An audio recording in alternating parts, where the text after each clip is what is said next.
Muy buenos días a todas y todos. Mi nombre es Alberto Serrano y les doy las gracias por acompañarnos el día de hoy en este nuevo espacio que nace de una alianza estratégica de la Asociación Nacional Incomex con la reconocida institución financiera Banco Base, caracterizada por una gran infraestructura, pero sobre todo por tener un equipo de expertos altamente capacitados y ser un aliado por más de 3 décadas de las empresas del sector importador y exportador. Justamente por ello, traemos a ustedes la sesión informativa Expectativas sobre el crecimiento económico, transmisión que se realizará mensualmente para abordar los temas e indicadores más relevantes para nuestro país. El objetivo es que esta información les sea de mucha utilidad para su día a día y sobre todo para la toma de decisiones en sus empresas. Está con nosotros para ello la maestra Ana Azuara, gerente de análisis económico de Banco Base, quien estará a cargo de este espacio. ¿Cómo está, maestra Ana? Bienvenida a esta primera transmisión. Hola, muy bien, muchas gracias. ¿Y tú? Muy bien.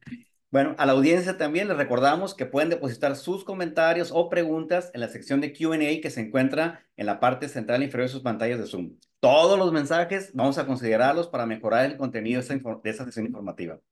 Maestra, sin más preámbulo, le dejo el uso de la voz. Adelante y bienvenida. Muchas gracias. Déjenme compartir mi pantalla. Aquí está.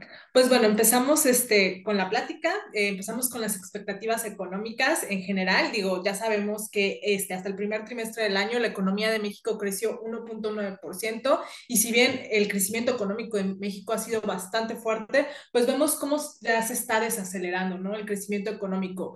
Hay que destacar que crecimiento, pues en general es débil, sobre todo porque este fue un año electoral y típicamente en los años electorales, durante la primera parte del año, durante el primeros 6 meses, la economía desde en promedio desde 1982 por ahí, pues crece por arriba de ese 1.9%, crece cerca de 2.9%. Entonces, esto quiere decir que ahorita pues el crecimiento se ha desacelerado significativamente y típicamente también en años electorales, durante la segunda parte del año se desacelera hasta crecer 1.9%, es el nivel en el que estamos creciendo ahorita. Entonces, bajo este contexto, pues esperamos que el crecimiento económico para el 2024 en México sea de 1.6%. Tuvimos que recortar nuestras expectativas de crecimiento precisamente por esta desaceleración que se ha dado principalmente por una desaceleración en el consumo y un estancamiento de la inversión fija bruta. Y obviamente, pues esta desaceleración nos llevaría a que el siguiente año, que ya no es año electoral, donde típicamente la economía pues se desacelera aún más por una falta de gasto o una reducción en el gasto tras las elecciones, pues esperaríamos que el crecimiento fuera de 0.8%.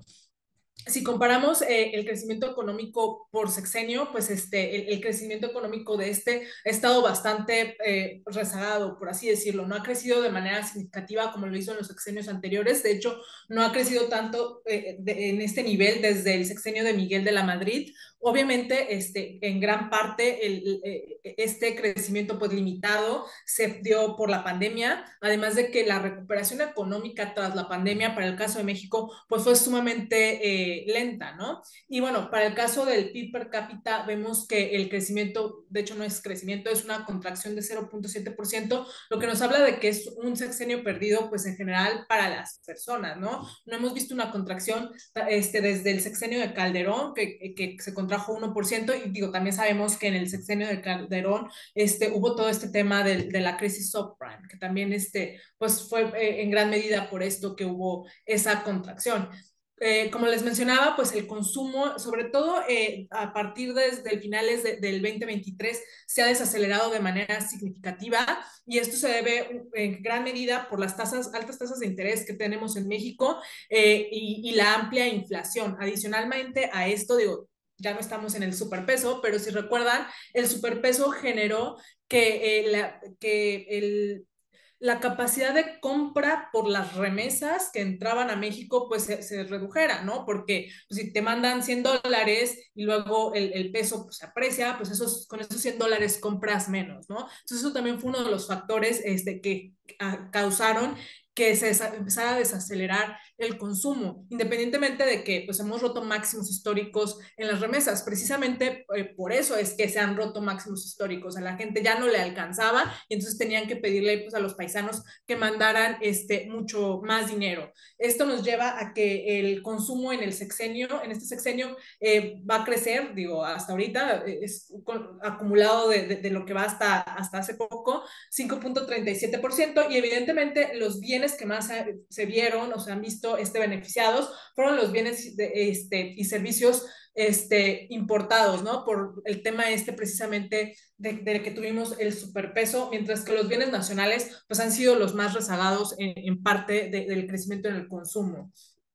Eh, También, como les mencionaba, la inversión fija bruta, pues también ha estado bastante estancada, si bien en enero, o sea, de enero a marzo hemos visto ya un crecimiento pues ligero, pues este crecimiento no supera el 1% en general. Bueno, eso también, como les menciono, ha hecho que el crecimiento económico de México pues esté por ahí bastante limitado. Y esto se debe, pues, al final del día tenemos una deuda o un gasto público altísimo y pues no se ha podido, pues, vaya, poder invertir en otras cosas. De hecho, esta inversión fija bruta que se ha dado en estos, pues, estrellas, ¿no? Todos estos proyectos estrellas del gobierno actual y es lo que básicamente ha estado haciendo que la inversión fija bruta, pues, crezca. Por el lado de la inversión extranjera directa, si bien sí hemos alcanzado máximos históricos de inversión extranjera directa, pues tampoco es el sexenio donde más se han incrementado las inversiones extranjeras directas. De hecho, el sexenio que más se incrementaron fueron el sexenio pasado, sobre todo por el tema que hubo en la parte de petróleo, donde hubo todas estas subastas que se dieron, que hicieron que entrara mucho capital para las perforaciones y para buscar más petróleo en el país. Y en este sexenio no, pues no se han dado ese tipo de programas como se dieron con anterioridad, aunque sí ha entrado bastante por el tema del nearshoring, ¿no?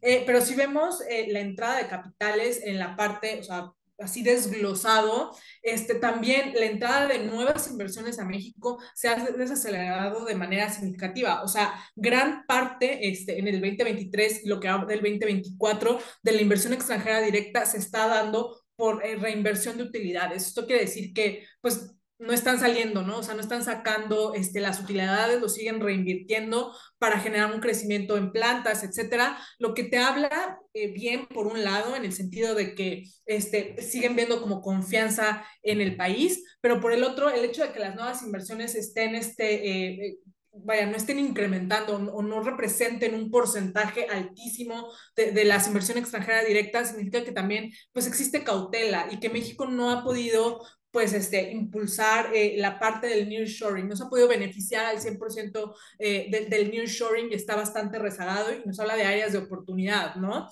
Independientemente de eso, pues obviamente eh, este nearshoring que ha sido, o sea, que fue causado empezando por la guerra comercial entre Estados Unidos y China, ha hecho que México pues sea el principal exportador de bienes hacia Estados Unidos, ¿no? O sea, Estados Unidos, nosotros somos su principal importador y como vemos, pues las importaciones de China han caído dramáticamente, que es lo que les hablaba, ¿no? Empieza con la guerra comercial y ahora el nearshoring pues nos apoya, pero vemos que nos está pisando los talones Vietnam. Vietnam es importante porque pues está del otro lado del mundo, o sea, el capital que se ha ido hacia Vietnam pues es bastante, y eso que está, como les digo, del otro lado, que los costos de transportación siguen siendo sumamente altos, pero esto se da principalmente porque en México no se ha visto ese apoyo para la relocalización de capitales en México. Tenemos problemas en infraestructura eléctrica, digo, ya estuvimos hablando por ahí que pues ha habido todos estos que se va la luz, no ha habido tampoco mucha infraestructura del agua, que nos quedamos sin agua, etcétera. Y entonces ese tipo de cosas hacen que los inversionistas extranjeros pues vean riesgos y como que limiten la traída de inversión.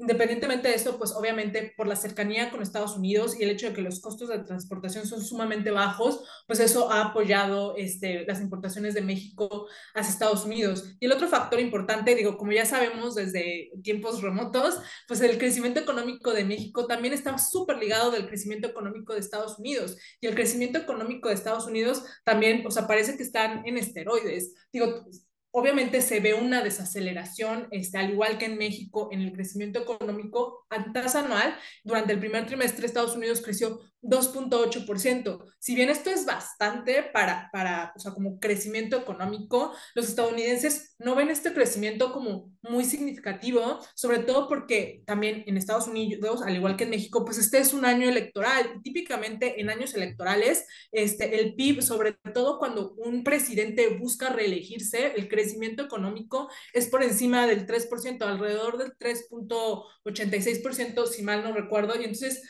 pues como vemos el crecimiento está muy por debajo de eso y eso hace que las personas como que no se sientan conformes y eleva la probabilidad de que Donald Trump gane las elecciones para el siguiente, o sea, en este noviembre del 2024 y que quede durante el siguiente sexenio. Obviamente eso puede causar mayores riesgos para México y puede causar que el tipo de cambio fluctúe más. Si, digo, ahorita nos vamos al tipo de cambio, digo, ya sabemos cómo es Trump y que tuitea y dice muchas cosas y entonces obviamente eso representa un riesgo hacia adelante para México.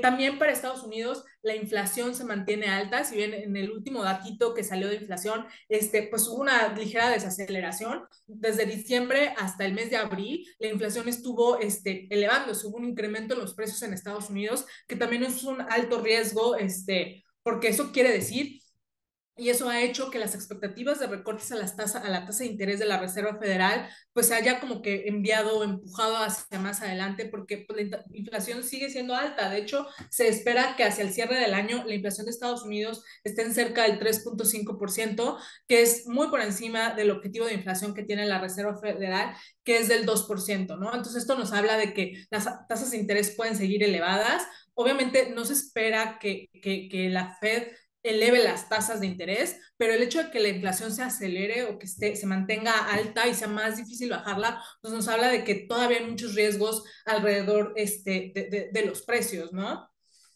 Y bueno, bajo este contexto se espera que para este año el crecimiento económico de Estados Unidos sea de 2.09%, que es bastante alto, pero como les menciono, pues también se está desacelerando, sobre todo porque es un año electoral, entonces estaríamos esperando un PIB, o sea, vaya, en otros años en promedio traían crecimientos del 3.80%, entonces 2.09 es bastante bajo, también se está desacelerando del año anterior que creció cerca del 3%. Entonces, pues obviamente eso impacta a la economía mexicana.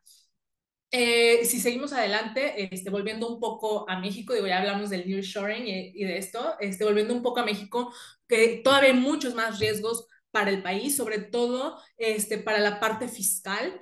Como vemos, el déficit presupuestario como porcentaje del PIB se mantiene súper alto, está en 5%, que digo, es lo que lo fijaron para este año, pero pues sí, se pueden salir, ¿no? Como ya hemos visto en años anteriores, lo fijaban en 4% y se iban 4.5 y así, ¿no? Entonces, hay riesgo de que el déficit presupuestario siga aumentando. De hecho, estamos en niveles que no habíamos visto desde 1988, o sea, es altísimo y es algo que se debe controlar, ¿no? Porque esto implica riesgos para la calificación crediticia del país, que evidentemente si eso llegara a pasar, pues generaría mayor aversión al riesgo de México.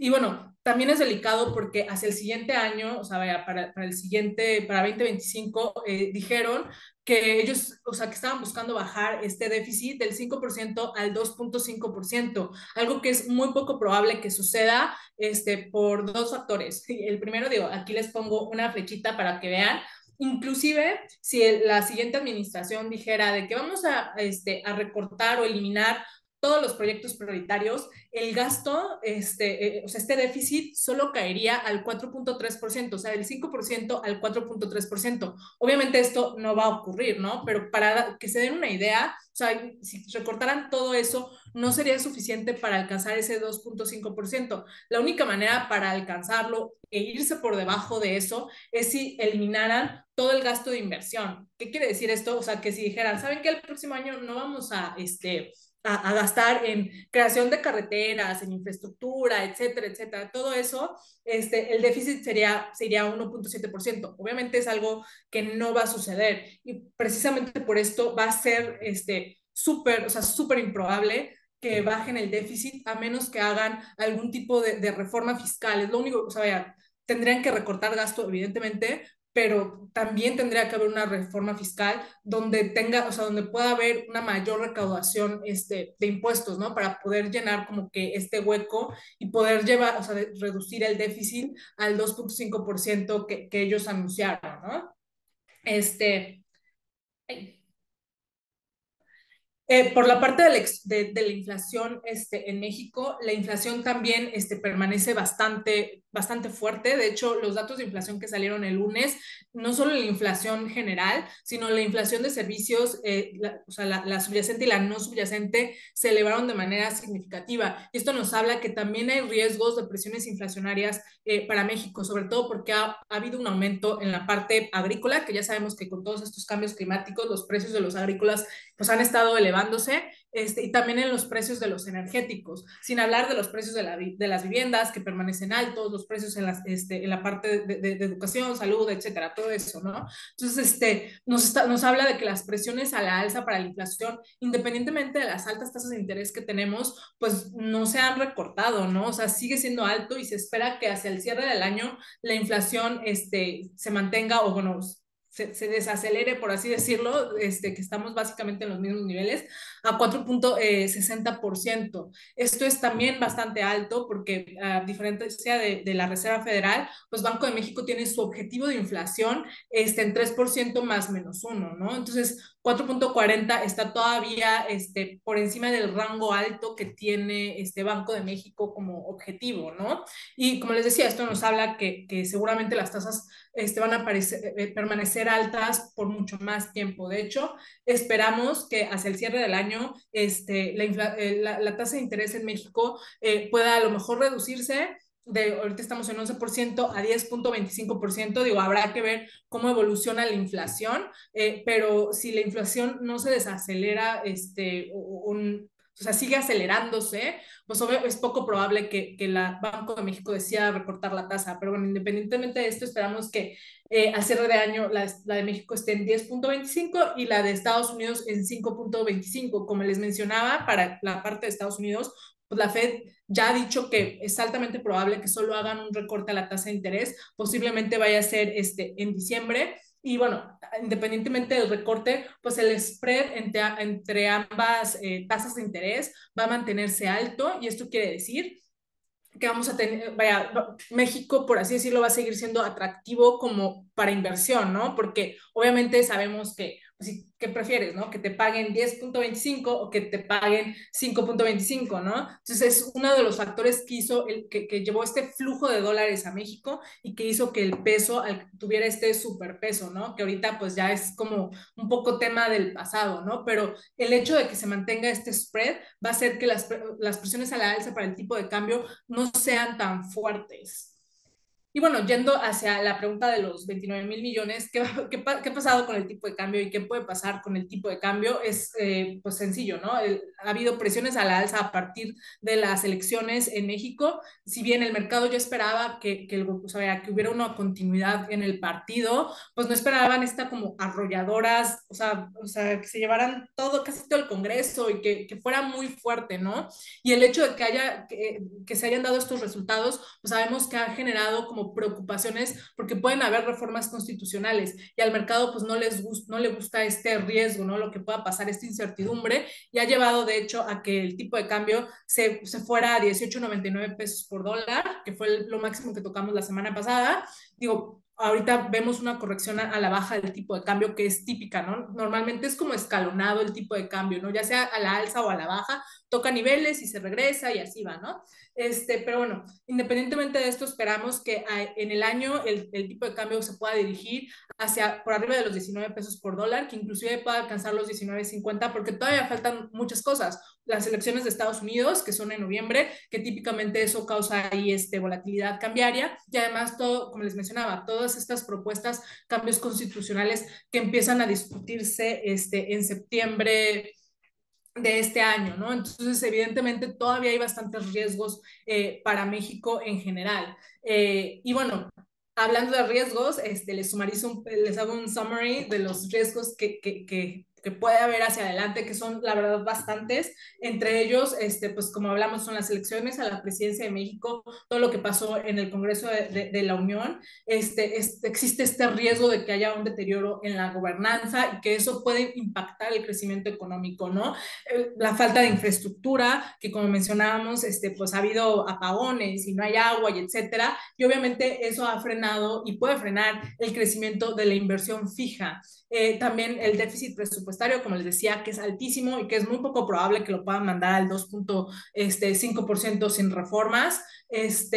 Bueno, la deuda de razón PIB pues está en 50%, que también es altísimo, son niveles que no se ven también desde Miguel de la Madrid.